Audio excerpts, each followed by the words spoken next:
चुनाव के समय है तो जितने भी जनप्रतिनिधि है सबकी मैं बात कर रहा हूँ, सब लोग जाते हैं। उसके बाद जो गरीब तबके के लोग हैं या जितने भी सबसे नीचे, उनको पैर छू छू के प्रणाम कर लेते हैं।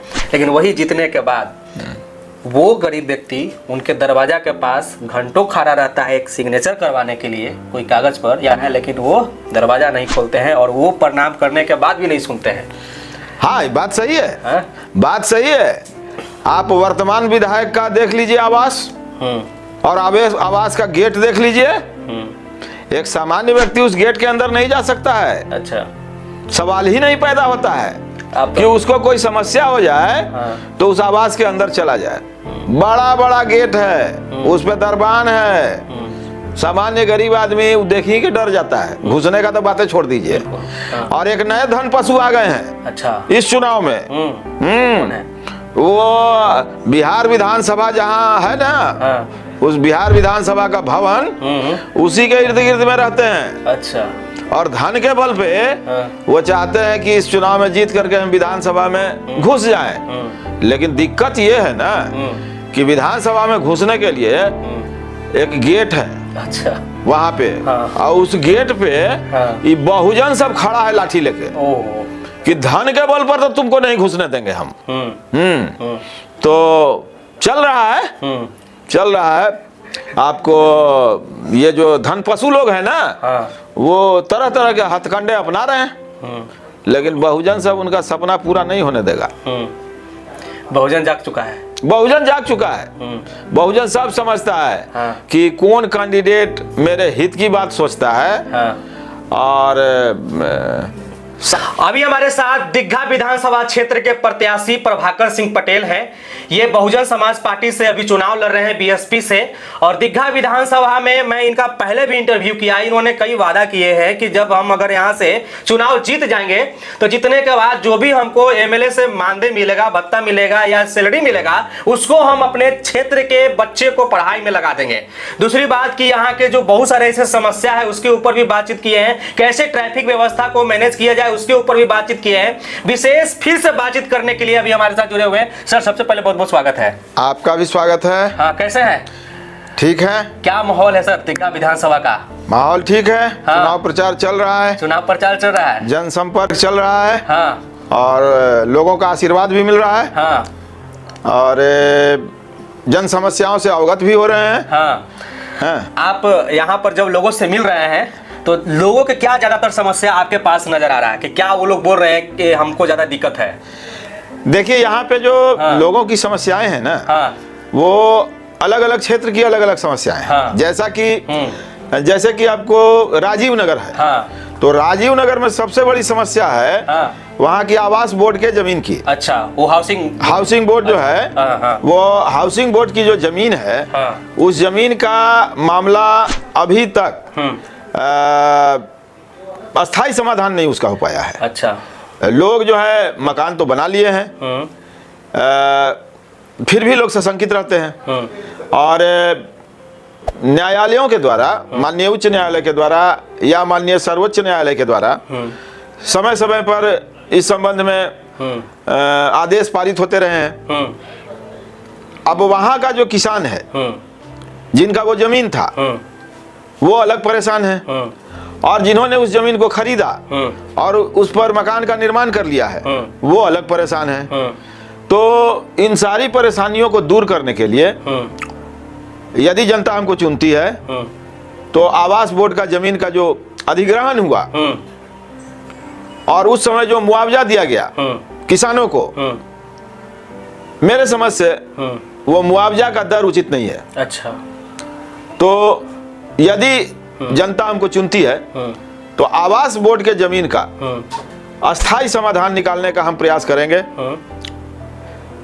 अब आइए दीघा क्षेत्र का। तो दीघा में सेंट माइकल स्कूल है। अच्छा, पटना का सबसे प्रतिष्ठित स्कूल है सेंट माइकल स्कूल जी। हर गार्जियन चाहता है कि उसका बच्चा सेंट माइकल स्कूल में पढ़े। लेकिन सेंट माइकल स्कूल में वहां के स्थानीय लोगों को कोई प्राथमिकता नहीं दिया जाता है। विद्यालय बना दीघा में, जिस जमीन पर विद्यालय बना वो दीघा की, दीघा के किसानों की।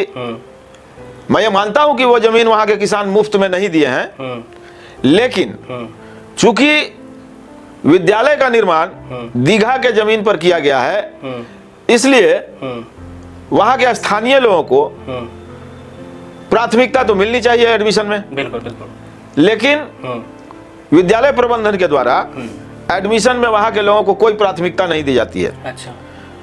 तो यदि जनता हमको चुनती है तो हम प्रयास करेंगे कि सेंट माइकल विद्यालय के प्रबंधन से बात करके कुछ सीट एडमिशन के लिए वहां के स्थानीय लोगों के लिए रिजर्व करने का प्रयास करेंगे। तो ये समस्या वहां के स्थानीय लोग आपको बता रहे हैं कि हमारे साथ हो रहा है। क्षेत्र भ्रमण के दौरान लोगों के जनसंपर्क करने के दौरान दीघा क्षेत्र के कई लोगों के द्वारा बताया गया कि हमारे घर में दीघा क्षेत्र में सेंट माइकल स्कूल है, लेकिन दीघा का शायद ही कोई बच्चा है, स्थानीय बच्चा, जो इसी विद्यालय में पढ़ता है। अच्छा। सरकार के द्वारा भी इस संबंध में कोई पहल नहीं किया गया। हालांकि वो निजी विद्यालय है, लेकिन सरकार यदि चाहे तो ये व्यवस्था कर सकती है। तो अभी ना ही यहाँ के जो वर्तमान विधायक हैं, मैं अभी पूछ उनके द्वारा भी इस संबंध में कोई प्रयास नहीं किया गया कि यहाँ के स्थानीय बच्चों का इस विद्यालय में एडमिशन के लिए कुछ सीट सुरक्षित करने का प्रयास किया जाए। अच्छा। तो ये एक समस्या है दीघा क्षेत्र की। और क्या समस्या लोग के बीच में और हमने जो वहां गया और देखा दीघा क्षेत्र में, खास करके गंगा नदी के किनारे वाले क्षेत्र में, तो बाढ़ से बचाव के लिए नदी के किनारे किनारे अस्थाई बांध का निर्माण किया गया है। वो तो बहुत पहले हुआ था। बहुत पहले हुआ था, लेकिन समय के साथ साथ आवश्यकताएं बदलती हैं। आज के डेट में वो इलाका कमर्शियल हो गया है, ठीक है। तो अगर बांध को, जो वर्तमान में अभी बांध है, उस बांध को नदी के किनारे बसे हुए जो गांव हैं, जैसे मखदूमपुर है, दीघा है, कुर्जी है, तो बहुत सारे लोग बांध के उस पार बसे हुए हैं। अब गांव कहाँ रहा? तो सिटी। तो अब वो तो सब शहर हो गया है।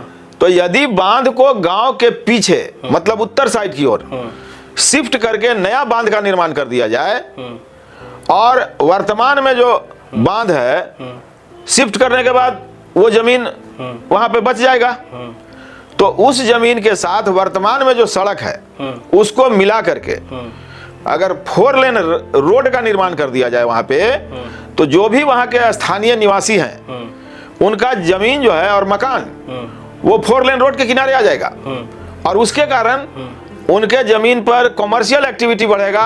वहां पर नई नई इमारतें, मार्केट कॉम्प्लेक्स का निर्माण किया जा सकता है, जिससे उनके आर्थिक लाभ में काफी मदद होगा। तो ये बात अगर वहां के लोग भी अगर चाहेंगे तब ना हो सकता है। सरकार तो चाहेगी कि ऐसा। वहां के क्षेत्र भ्रमण के दौरान वहां के लोग ही हमको ये बात बताए। अच्छा। कि अगर ये बांध पीछे के साइड में चला जाए, उत्तर साइड में, तो हम लोगों का जमीन जो है व्यवसायिक गतिविधि के लिए बहुत ही अच्छा हो जाएगा। अच्छा हो जाएगा। ट्रैफिक का जो है लोड, और ट्रैफिक का भी समस्या का समाधान हो जाएगा, चूंकि रोड 4 लेन हो जाएगा।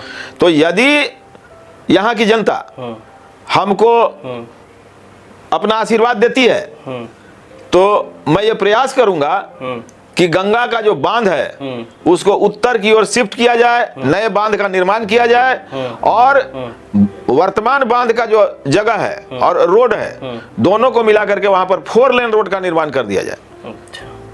तो ये सब लोग ये वहां उस क्षेत्र के भ्रमण करने के दौरान और वहां के लोगों से बातचीत करने के क्रम में यह बात सामने आई। अच्छा। और जनसंपर्क हमारा चल रहा है, लोगों से तरह तरह की बातें हो रही हैं, लोग अपनी समस्याओं से भी अवगत करा रहे हैं। ये बताइए कि उन लोगों से आप कैसे बेहतर हैं, कैसे आप उन लोगों से ज्यादा अच्छा कर पाए? नहीं, मैं ये तो नहीं कहूंगा कि मैं उन लोगों से बेहतर है, ये तय तो जनता को करनी है कि कौन बेहतर है। ठीक है, लेकिन एक बात तो हम बोलेंगे कि इस चुनाव में कुल 11 कैंडिडेट्स हैं। अच्छा। ठीक है। उसमें 2-3 धन पशु भी हैं। अच्छा। तो ये धन पशु लोग जो है ना, धन के बल पर चुनाव जीतना चाहते हैं। आप प्रचार प्रसार का स्तर देख करके समझ जाएंगे कि कौन धन पशु हैं और कौन सामान्य कैंडिडेट हैं। प्रचार के दौरान उनका एलईडी लाइट का प्रचार है, महंगी महंगी गाड़ियां आपको नजर आएंगी। तो धन पशु लोग इस बार ज्यादा आ गए हैं। अच्छा। और एक दो तो पहले के धन पशु हैं। अच्छा। एक दो नए धन पशु आ गए हैं यहाँ। तो जनता धन पशुओं को नकार देगी। जनता सब देख रही है कि कौन व्यक्ति अपना धन का बल दिखला करके वोटर को प्रभावित करना चाह रहा है और कौन वोटर, कौन कैंडिडेट अपने विचारों के आधार पर, आगामी जो उनकी योजनाओं की सोच है उसके आधार पर वोटर को प्रभावित कर रहा है। बिल्कुल। अच्छा सर, इसके बारे में आपका क्या ख्याल है? अभी चुनाव के समय है तो जितने भी जनप्रतिनिधि हैं, सबकी मैं बात कर रहा हूँ, सब लोग जाते हैं, उसके बाद जो गरीब तबके के लोग हैं या जितने भी सबसे नीचे, उनको पैर छू छू के प्रणाम कर लेते हैं। लेकिन वही जीतने के बाद वो गरीब व्यक्ति उनके दरवाजा के पास घंटों खड़ा रहता है एक सिग्नेचर करवाने के लिए, कोई कागज पर, या मृत्यु प्रमाण पत्र भी बनवाने के लिए उसको दिक्कत होता है, तो घंटों खड़ा रहता है, लेकिन वो दरवाजा नहीं खोलते हैं और वो प्रणाम करने के बाद भी नहीं सुनते हैं। हाँ, ये बात सही है। बात सही है। आप वर्तमान विधायक का देख लीजिए आवास और आवास का गेट देख लीजिए। एक सामान्य व्यक्ति उस गेट के अंदर नहीं जा सकता है। अच्छा। सवाल ही नहीं पैदा होता है कि उसको कोई समस्या हो जाए तो उस आवास के अंदर चला जाए। बड़ा बड़ा गेट है, उस पे दरबान है, सामान्य गरीब आदमी देखिए कि डर जाता है। घुसने का तो बातें छोड़ दीजिए। और एक नए धन पशु आ गए हैं। अच्छा। इस चुनाव में वो बिहार विधानसभा जहाँ है ना, उस बिहार विधानसभा का भवन उसी के इर्द गिर्द में रहते हैं। अच्छा। और धन के बल पे वो चाहते हैं कि इस चुनाव में जीत करके हम विधानसभा में घुस जाएं। लेकिन दिक्कत ये है ना कि विधानसभा में घुसने के लिए एक गेट है। अच्छा। वहां पे और उस गेट पे ये बहुजन सब खड़ा है लाठी लेके कि धन के बल पर तो तुमको नहीं घुसने देंगे हम। तो चल रहा है। आपको ये जो धन पशु लोग हैं ना, वो तरह तरह के हथकंडे अपना रहे हैं, लेकिन बहुजन सब उनका सपना पूरा नहीं होने देगा। बहुजन जाग चुका है। बहुजन जाग चुका है। बहुजन सब समझता है कि कौन कैंडिडेट मेरे हित की बात सोचता है। और सावन आता है ना, सावन, तो सावन आता है तो मेढक सब टर टर करना शुरू कर देता है और सावन खत्म होता है, मेढक गायब। तो ये धन पशु लोग जो है ना, ये सब सावन का मेढक है। अभी चुनावी मौसम आया है तो टर टर शुरू कर दिया है, लेकिन जैसे ही चुनाव का रिजल्ट आएगा सब मेढक आपको गायब नजर आएगा। फिर प्रभाकर सिंह नजर आवेगा जो उनके दुख सुख में साथ देता रहेगा। बिल्कुल। तो चलिए, हमारे साथ प्रभाकर सिंह पटेल हैं जो दिग्घा विधानसभा क्षेत्र के बीएसपी के प्रत्याशी हैं। इनसे बातचीत कर रहे थे, फिर विशेष बातचीत करेंगे अगले वीडियो में। तब तक के लिए उम्मीद है कि आप लोग को ये वीडियो काफी अच्छा लगा होगा। और कुछ बोलना है सर? नहीं। आगे बात होगी। फिर आगे बात होगी नेक्स्ट वीडियो में। आप देख रहे थे secret TV India, Chittaranjan Kushwaha के साथ। नमस्कार, जय हिंद।